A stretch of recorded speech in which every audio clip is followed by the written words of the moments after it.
मित्रों नमस्कार, मैं अशोक झा, आपका दोस्त, बिजनेस मैनेजमेंट कंसल्टेंट, आप सबको आज के सेशन में स्वागत करता हूं। दोस्तों, हम अक्सर सुनते हैं कि लोग मतलब पीपल किसी भी ऑर्गेनाइजेशन के लिए सबसे बड़े एसेट होते हैं। तो सवाल है कि क्या वास्तव में ऐसा ही होता है? ऐसा ही है? और क्या ये हमारे सबसे बड़े लायबिलिटी नहीं हो सकते? दोस्तों, हाल ही में जब मैं अपने एक उद्यमी दोस्त के साथ कुछ डिस्कस कर रहा था तो ये बातें निकल के सामने आई। तो आइए आज देखते हैं कि सच क्या है। मित्रों, इस मुद्दे पे आगे हम बात करें उसके पहले थोड़ा जान लेते हैं कि एसेट्स और लायबिलिटीज है क्या, दोनों में क्या डिफरेंस है। तो मित्रों, अगर फाइनेंशियल अकाउंटिंग की भाषा में कहा जाए तो सिंपली एसेट रिप्रेजेंट करता है वैल्यू ऑफ ओनरशिप को, जिसे कैश में कन्वर्ट किया जा सकता है। हालांकि कैश अपने आप में एक एसेट होता है। और अगर लायबिलिटी की बात करें तो फाइनेंशियल अकाउंटिंग टर्म्स में किसी कंपनी के करंट ऑब्लिगेशन को लायबिलिटी कहते हैं। और जहां तक ह्यूमन बीइंग का सवाल है तो फाइनेंशियल अकाउंटिंग पर्सपेक्टिव से अगर बात करें तो यह एक लायबिलिटी ही होता है, एसेट्स नहीं होता है। क्योंकि कहा जाता है कि human being is a current obligation और एक्सपेंसेस। लेकिन अगर आज की एनवायरनमेंट की बात करें, आज के बिजनेस की बात करें तो एम्प्लॉय को कंपनी का एसेट समझाया जाता है। और इसमें गलत भी क्या है?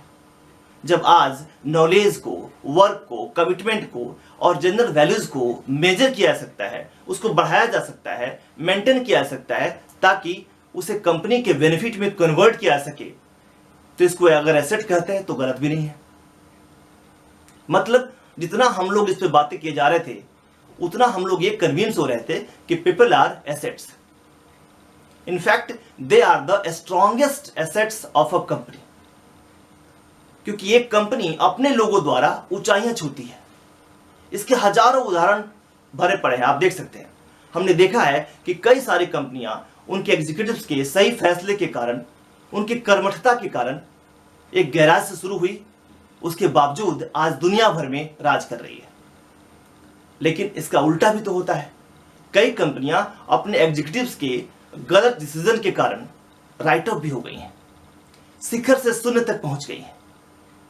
तो जाहिर सी बात है कि किसी भी कंपनी के आगे बढ़ाने और गिराने में उसके operational staff, support staff, front level worker, लोग जो शोरूम में काम करते हैं, जो सेल्स के लोग हैं, जो डिलीवरी बॉयज हैं, उन सब का भी बड़ा हाथ होता है।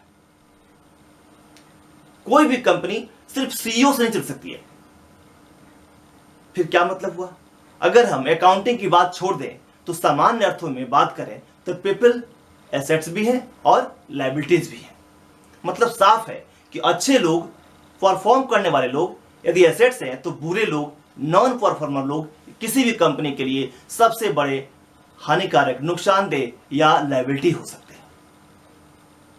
दोस्तों, मैं अगर अपने व्यक्तिगत कॉर्पोरेट जर्नी के हिसाब से बात करूं तो मैं दावे के साथ कह सकता हूं कि people around me are either my biggest asset और माय ग्रेटेस्ट लायबिलिटीज। कभी ये कंपनी को जोड़ सकते हैं तो कभी तोड़ भी सकते हैं। और खास करके अगर कंपनी छोटी है, छोटी टीम है आपकी, तो इसका इंपैक्ट बहुत ज्यादा पड़ता है, क्योंकि आपके लोग आपकी कंपनी को कैसे रिप्रेजेंट करते हैं इसका बहुत बड़ा फर्क पड़ता है।